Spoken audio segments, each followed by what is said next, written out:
Ici Limousin, voici les conseils bien-être qu'on vous propose maintenant avec Émilie Le Guidice, qui est sophrologue à Limoges. Bonjour Émilie. Bonjour Pascal. Merci de nous rejoindre. Alors là, je pense qu'on va intéresser plein de monde aujourd'hui, puisqu'on va parler de la confiance en soi qu'on perd parfois, et vous allez nous aider à retrouver. Alors où est-ce qu'on va chercher? Émilie. Oui, parfois on la perd parce qu'il faut savoir sur la confiance en soi. Déjà, c'est qu'elle n'est pas innée. C'est une construction qui se fait tout au long de notre vie, depuis notre naissance, qui se fait à partir d'expériences positives et d'expériences tout court qu'on se crée, qu'on va vivre et qui font que ça va créer notre capital confiance en nous. J'ai presque envie de dire que les parents jouent aussi un rôle important. Là, je pense aux enfants, vous l'avez compris, parce que quand on encourage ces enfants en permanence, ça va les aider à avoir confiance en eux. Et oui, tout à fait. C'est toujours l'importance du et des parents dans la construction de l'enfant, parce que comme je vous l'ai dit, la confiance en soi, c'est une construction et c'est un conditionnement. Et comme chaque expérience bienheureuse va construire notre confiance en nous, chaque expérience malheureuse va venir l'altérer.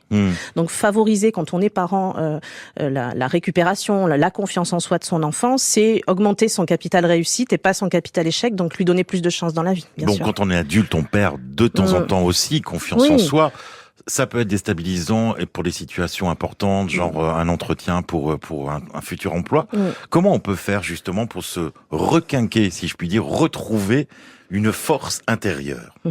Vous l'avez très justement dit, des expériences malheureuses. Ça peut être un divorce, ça peut être une perte d'emploi, ça peut être un célibat très long, ça peut être un échec professionnels aussi, qui vont venir altérer notre confiance en nous.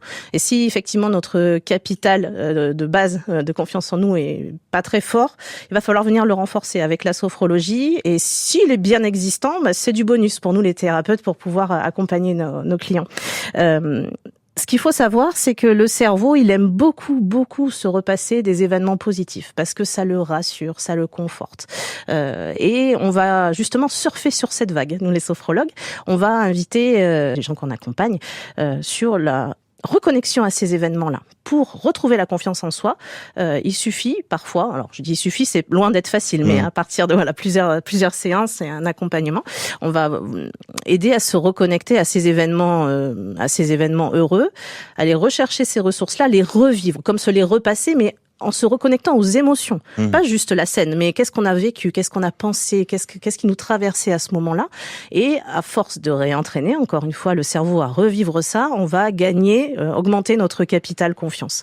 Et ce qui est très important aussi, c'est de faire prendre conscience aux personnes que dans le quotidien, il y a plein de toutes petites choses très insignifiantes qui sont gages de confiance en nous. Et ces petites choses, on va aider à les identifier pour pouvoir agrandir l'éventail de j'ai plein de choses qui me rendent heureux et confiant en moi en fait. Est-ce qu'il y a des postures qui vont nous aider justement à se sentir fort, courageux, prêt à affronter Encore une fois, le corps, le mental aligné, c'est hyper important. Donc oui, des postures, le torse bombé, la tête haute, oui, c'est des postures où on va être plus enclin à être en mode winner.